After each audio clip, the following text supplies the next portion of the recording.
If you like to make your NFL games a little bit more interesting, you've come to the right place. It's the Even Money Podcast with Ross Tucker and Steve Fezzik. Yeah, Vegas, baby, Vegas. It is the Even Money Podcast. We are, of course, presented by DraftKings Sportsbook. Love those guys. Love the code Ross. And love how many of you finally engaged to get into this final best ball draft with me and Joe Dolan on the Fantasy Feast podcast. We just finished the first one. Now we'll have another, but I didn't think we were going to have it. Not enough people were trying to enter, whether you take advantage of any of the sponsors you ever hear on the show, or if you go ahead and just rate and review any of the shows on Apple Podcasts. My name's Ross Tucker, former NFL offensive lineman. Most of you know that. They just announced today, programming note, Steve and I are recording this Monday afternoon because Tuesday all day I have the NFL seminar for CBS. But as Steve and I are recording this Monday afternoon, they just announced today my first college game of the year, Steve. It is UCLA at Hawaii, August 31st. Aloha. So that was pretty exciting news. Trying to get the best flights to get out there, by the way. Working on that right now. But very much looking forward to doing college football and NFL this year. If you want to follow along with what I'm eating, what I'm drinking, and just the football knowledge, that's at Ross Tucker NFL on every platform. If you just want to know when the shows are posted and or the 2 or 3 best clips from each show, that's at Ross Tucker Pod on social media. Here's the game plan, right? So today we're going to go over some of our takeaways from preseason week 1, some of our predictions and or Steve's bets for preseason week 2. Then next week, we'll do the same with preseason 2, preseason 3. The week after that, we'll talk a little bit about preseason week 3, but we will also go ahead and do our final official season win total bets. And the week after that, we're totally in it, talking about NFL week 1. So my recommendation is, number 1, turn notifications on for at Ross Tucker Pod so you know exactly when the show's been posted. Number 2, since we have our Australian sensation grading us every week, and you guys want to be able to see in black and white the bets that we make, especially the best bets that Steve and I both make, you got to become patrons and members of our private Slack channel. That's patreon.com/RTmedia. It's $10 a month. Do it for the 5 months of football season. And then stop it. Cancel if you want. I don't care. Patreon.com/RTmedia. The Steve I reference is, of course, Steve Fezzik, the professional betting legend out in Vegas, at Fezzik Sports and only at Fezzik Sports on social media. Steve, there's a lot to get to. I want to start with this. What, if anything, did you take away from preseason week 1, whether it's macro betting stuff or micro as it relates to specific players or teams? What matters? What should we talk about or what matters moving forward from what we just saw this past weekend? I have to tell you, Ross, I have been fixated on these kickoffs and what's going on, and the latest data shows the average field position for these teams off of a kickoff, it's just past the 30-yard line. So now think about this. You can just boom the ball into the end zone, and your opponent's going to get it out to the 30, no further. So these teams trying to kick off, their opponents actually did a little bit better than the 30. So what does that mean in totals betting? It means eventually this is going to translate into more points. It has to. There's variance on the kickoffs. There can be fumbles, there can be kickoff returns, or you're going to start at the 30 or close to it. We've been speaking about that, but the markets have not really adjusted, and we saw low scoring week 1 preseason. But you know what? I don't care, because week 1 preseason historically is the lowest scoring week in the preseason. So I think that we are poised for higher scoring games. So I'm not going to say I disagree with you. What I will say is that it's important to note, Steve, that I didn't see any team employ the pheasant kick yet. Now, maybe I missed it, and you tell me if I did, but I didn't notice anybody, certainly not in my game, Ravens-Eagles, did anybody employ the knuckler to the goal line, trying to get the bounce into the end zone, trying to put the returner in a tough position. I also didn't see a whole lot of variety in the return game yet either. It seemed like it was zone left or zone right. My guess, my sense is that a lot of these teams are still keeping whatever they deem to be their best strategy. They're saving that for week one. And so I've seen a lot of people talking about the kickoff rule and making declarations as a result of what we've seen so far. I'm not sure what we've seen so far, Steve, is what we're going to actually see in the real games. Spot on. Why would you give away what you're going to do? But I can tell you, all of these analytics guys, it's just clear cut. Ross, if you're the kick returner, what is the last thing you want to have to deal with for a kick decision coming at you? A decision to make. Right. A spinning, corkscrewing, hard to catch ball, line drive, and it's going to bounce right around the goal line. Crap. Do I catch it, try to catch it in the end zone? Do I catch it and just run? I guess I'm going to catch it and run. It might bounce on the one. Exactly. And so because of that, all things being equal, do what your opponent doesn't want you to do, and that's the kick you're going to see employed. Okay, what about, Steve, how well all the rookie quarterbacks played? I guess I'm just curious. I know you're typically not a fan of rookie quarterbacks. It felt like, heck, J.J. McCarthy looked good, Penix, but the guys that are going to play, Bo Nix, you've been saying the Broncos might be the worst team, Caleb Williams, Jaden Daniels. Do you care at all, or do you say, listen, it's vanilla defenses, it's not changing my opinion on these guys? Oh, I care. How much data do I have on all these quarterbacks? Zero in the NFL. So absolutely, there's no way I'm going to be fading the Broncos based upon what I saw from Bo Nix. I liked what I saw from Daniels. I am not an NFL scout. However, I'm going to say it right now. People might get mad at me. Trey Lance, Ross, it's time to start selling insurance. He's never going to succeed in the NFL, and here's why. 2 specific passes that I saw. And it infuriates me, the lack of football IQ here. 4th downs, and he throws the ball. One, he had a guy open on a flag pattern, and he overthrows him and throws it out of the end zone. And then another 4th down, he throws it like 1 yard out of bounds. And here's why it infuriates me.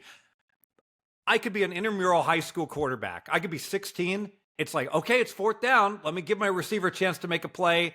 And I don't care if he's triple covered. I'm going to throw it up and let him try to make a play. I'm never, ever going to throw the ball where it's out of bounds and it's a forced turnover. How a quarterback can be so clueless about that, I'm like, I can only imagine everything else he's doing wrong in practice, etc. I just don't understand it. Can you explain it to me? I think some guys don't have a great feel for the game, and that's hard to coach if they don't understand situations. I also think some guys are very afraid of throwing interceptions, and I think that is a factor as well. But I think it's interesting to hear you say it's a factor for you, Steve, what Bo Nix and some of these rookie quarterbacks did, because I didn't know how you would take that. Yeah, and you just never know. And I mean, can't recall how Ryan Leaf did in his first preseason game, etc. But just the eye test, does a player look comfortable, uncomfortable? I don't just look at rookies, but just guys that haven't been in the league very long. When I see quarterbacks making bad decisions like Trey Lance, I'm unable to do the center interchange with the quarterback. That's always the quarterback's fault, right? When he drops it, Ross? 95% of the time. Not always, but 95% of the time. And I just think if there is an issue or a problem, then sometimes you see it like with a backup center and they're practicing because they're thrust into that situation. They haven't had enough reps. But isn't that just a matter of like, if I'm a quarterback, hey, I'm going to be like, hey, if I'm uncomfortable at all after practice, spend another 10 minutes. Am I correct? 1,000%. I mean, there should be no level of uncomfortability. I mean, on some level, that's what the preseason games are for. I'll also say, these coaches very much dial up game plans. They try to put these quarterbacks in position to succeed, especially the rookies. But by the way, they should. That's their job. That's exactly what they should do. Of course, that's what they should be doing in these situations. What I should be doing is drinking Labatt Blue Lights with friends and living life to the power of we, always enjoying it responsibly. Beer, Labatt USA, Buffalo, New York. How about Game Time app, by the way, Steve? I was already checking some of the concerts coming to Philly. Pink is coming. Bruce Springsteen coming. There's some good ones at Hershey Park, closer to where I live. Green Day, Pitbull. Plus, I haven't even checked yet on the Game Time app. I want to see how much the tickets are for my game Thursday night. I got the Eagles at the Patriots, preseason week 2. Steve, not only is it the only game Thursday night, it's the only game before Saturday. The NFL has 2 games on Sunday this week, one on Thursday, the game I'm doing, and then 13 on Saturday. Really interesting. I want to ask the NFL what the thought process is, what they're doing. But here's what I know. Take the guesswork out of buying NFL preseason tickets or concerts or MLB tickets with Game Time. Download the Game Time app, create an account, use code MONEY for $20 off your first purchase. Terms apply. So again, create an account, redeem code MONEY for $20 off. Download Game Time today. Last minute tickets, lowest price guaranteed. By the way, maybe the best way to get into the best ball draft or to ask Steve a question is to use that code MONEY at Game Time, because you're probably looking for tickets for something this time of year anyway, so you might as well. All right, Steve, anything else that we need to talk about or that jumped out at you from week 1 preseason? I know you got a bunch of stuff on week 2 preseason. What else happened with week 1 preseason in terms of totals or any of that stuff? Well, I mentioned the center quarterback interchange. Of course, that was Fields that had trouble with not 1 but 2 plays. I was shocked by the lack of scoring. That really did surprise me, but it's a sample size of only 16 games, so it's not a large sample, and I don't want to overreact to it. I will say this. I'm watching the Rams play the Cowboys, and I'm seeing all these short field goals, 4th and short, and they're taking the 3 points, and I'm wondering, is this a fugazi? Or are these coaches going to figure it out that they need to be going for it in these situations, going forward in the regular season? I'm very worried. Dallas McCarthy, one of these guys, didn't he famously say that he was going to spend a year and just study the analytics? I'm fearful, Ross, that he just spent that time at buffets instead, because I'm not so sure he's grasped the new NFL. I really wonder. The Ravens kicked a chip shot field goal with Justin Tucker, and then rather than going for 2, they kicked an extra point to tie it. I don't understand some of the decisions that some of these teams make in these preseason games. Let's move on, Steve, to preseason week 2. What are you looking to attack? Are there specific games? Are there totals? What are you thinking for preseason week 2 this week? Yeah, I like the overs across the board. And the reason being, I went back and looked at the data, and preseason week 2 has been higher scoring than week 1 by a considerable margin, I might add. Now, post-COVID, we only play 3 preseason games, so we don't have a whole lot of data. I looked at last year's data, and 39.5 was like the 50-50 point for the numbers. So 1/4 of the games, really low scoring, 32 or less. Half the games, 8 of the 16, went 40 points or higher. So those are going to go over at any number. And then 4 of the games landed 36, 36, 38, and 39. So what that's telling me is that last year, if you put 39.5 on every game, half went over, half went under, but the ones that went under just went under by a little bit there. Now, with these new kickoff rules, teams starting at the 30-ish, I would expect it's going to increase scoring by 1.5.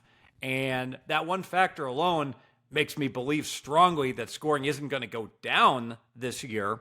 especially with some of the rookie quarterbacks looking better than expected. So because of that, I was beyond shocked to see the openers 33-37 across the board, just too low. I frankly played every game over against the openers. The lowest total on the board right now, well, there's two really low ones. I see the Jets still at 33.5 to 34, the Rams at 33.5, and I know why you wouldn't want to play the Rams over because they've been so uncaring in preseason. But put me down for both those, over 33.5. I don't think you can have a preseason week 2 total at 33.5. It's just too low. What about some of the things you were texting me about that do you still have three-star plays for this week? I gave out 4 3-star overs, and they're all long gone. So I still, Giants Texans is at 39.5. I still lean over. I played over 36.5. And this is the challenge of, betting versus giving out plays to win. If you think you can just smoke dope all week, listen to the Even Money podcast 10 minutes before a game starts and get winning selections from us, you're being beyond naive because you got to get the number. I mean, think about how many games Ross Tucker, the last 5 years, has won plus 3.5, where the game goes in overtime and his team loses by 3, and you get there by the hook, and it closes 2.5 to 3. So you got to get to the number earlier. Detroit, Kansas City, it's at DraftKings says 39. I'd still go over, but I played in my pocket. I played over 36. So keep that in perspective. Wow. What about when you talk about playing every game over? You literally played every game over? I literally stumbled and bumbled, as you know, Ross. I got up in a complete disarray today at around 6:45 a.m. I had to take my son to school. I looked at the openers, and I could not believe what I saw, 33-37. I screamed at my son, take the bus to school, and fired away for 15 minutes before I finally, hopped into my pajamas and took him, to his since he has started school, and I do that every morning. But I didn't have time to handicap them. Wait, he started school already? Oh, he started Thursday. This charter school, they're serious. It's August 12th. They're serious about their education. At There's Coral at least Academy. 3 weeks left of the summer. What are we talking about here? Everlasting summer fades fast at Coral Academy here in Henderson, Nevada, where we take educating our young Americans seriously, Ross. Hold on a second. When did school end? June 1st. I don't know. I don't remember. What? So he only gets 2 months? This kid is getting gypped of a month of glorious summer freedom? I'm going to pride myself on being a terrible or a great father. My son is well-versed, but he is 13, and he got a 5 on his AP calculus exam. A 5. He's 13. What? Documented. Yes, sir. He's like Doogie Howser. AP calculus? All right. I'm proud of him. He's very well-rounded. His tennis game and his tennis game isn't very good. His dad still beats him. We're going to work on that. Does he do karate? He does. He's very good at karate. You know he's the only 13-year-old in the country that does karate and also got a 5 on the AP calculus exam? There's no way anybody else is in both those categories. I think there's one guy in upstate New York. One kid, but I'm not sure. All right, so wait. Anything else preseason week 2? Because I want to get to some email questions and this article I thought was really interesting. Anything else preseason week 2 that I missed, Steve? I have not had time to go through my research on the sides yet, and so much of it is information, and that information comes out throughout the week, and that's why I focus more on global things like betting the totals. So other than, you nailed it, Ross. Washington, certainly, in Denver, teams I've upgraded in preseason because their rookie quarterbacks look good. That, and there is a trend. Hey, You're going to have to go back and look at it. But 0-1 teams, this is a Dr. Bob, a former trend. You lose week 1 in preseason, and you play a team that won in preseason. That has been a very profitable subset. Now, this was back when there was 4 games, not 3. All right, but I still think it would apply, and that would land you on this week. The Carolina Panthers, for instance, who looked pathetic, and they're catching 3.5 at a couple of joints. Put me down. Official play, Carolina plus 3.5. They got to try to make Bryce Young look capable against the Jets. My official play is Mint Mobile, here to rescue you with premium wireless plans starting at $15 a month. All plans come with high-speed data and unlimited talk and text delivered on the nation's largest 5G network. Here's the deal. Ditch the overpriced wireless with Mint Mobile's deal and get 3 months of premium wireless service for $15 a month. To get this new customer offer and your new 3-month premium wireless plan for just $15 a month, go to mintmobile.com/even. That's mintmobile.com/even. Cut your wireless bill to $15 a month at mintmobile.com/even. $45 upfront payment required, equivalent to $15 a month. New customers on first 3-month plan only. Speeds slower, above 40 gigabytes on unlimited plan. Additional taxes, fees, and restrictions apply. See Mint Mobile for details. I want to see, Steve, your thoughts for details on this article from our guy Ben Fawkes that I thought was so interesting, where he asked a bunch of odds makers to get an idea of how many points each of the starting quarterbacks is worth. Maybe we'll post it on social, or we can or check out Ben on social. By far at the top, Steve, was Mahomes. 7.51 points against the spread Mahomes is worth. Josh Allen, 6.8.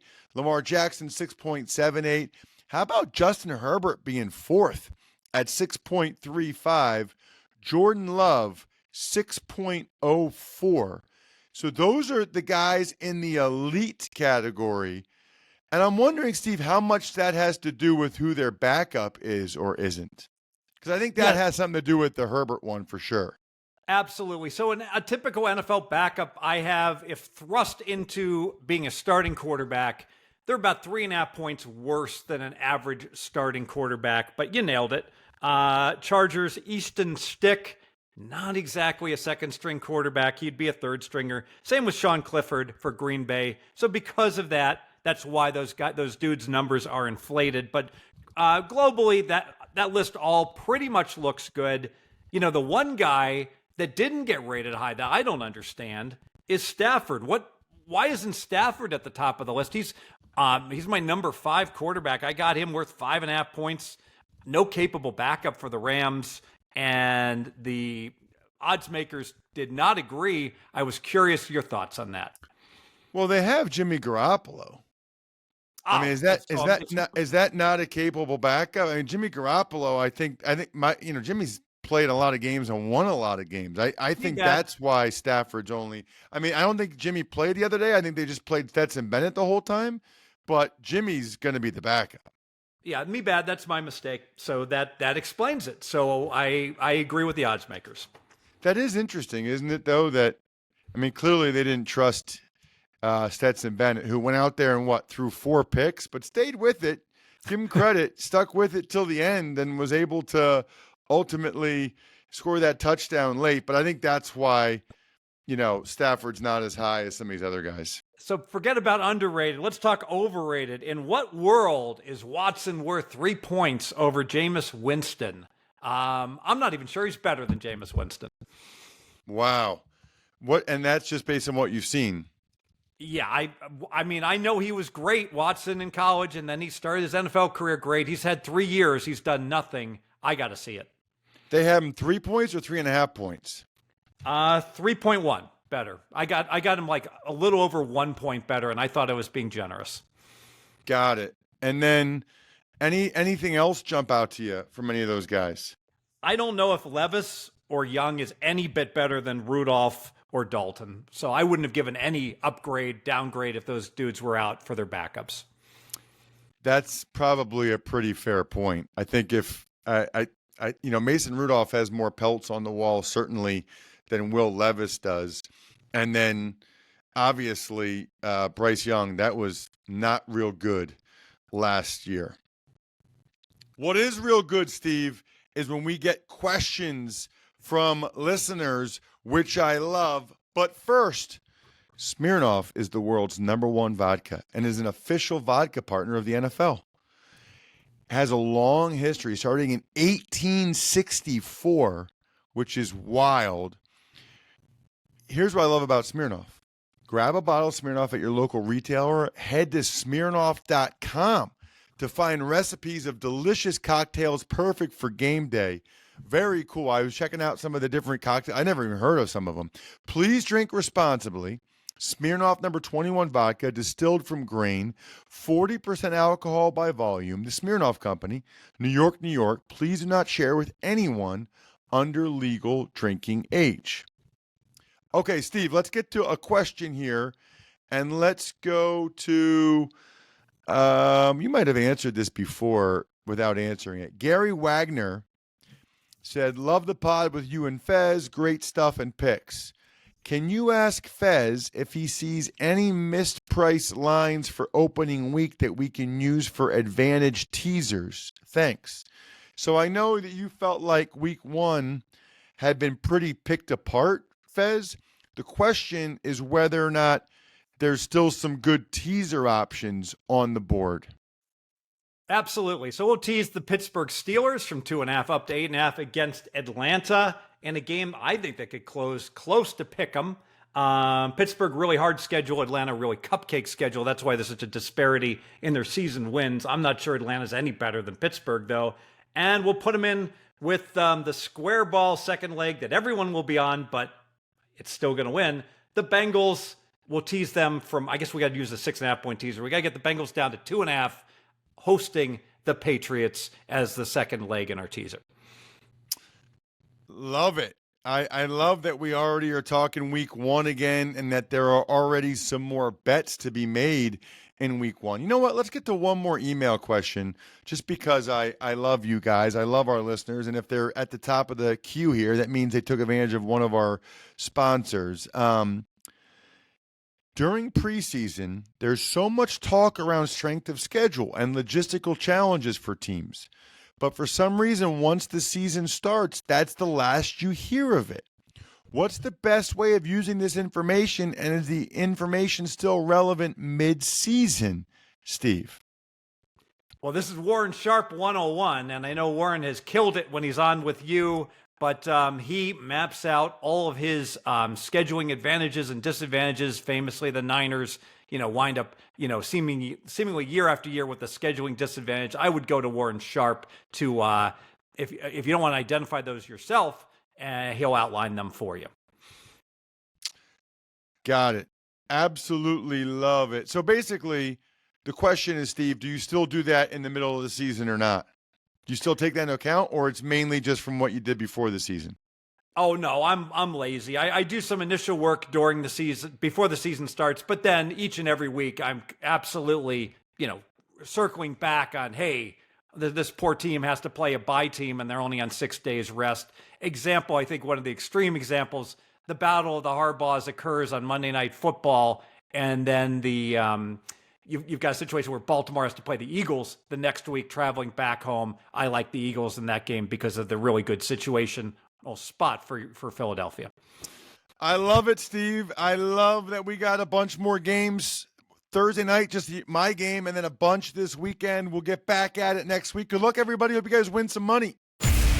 Thanks for tuning in to Even Money. Make sure to also check out the Ross Tucker Football Podcast, Fantasy Feast, and College Draft, all on the DraftKings Network, YouTube, or subscribe to the podcast on your favorite platform.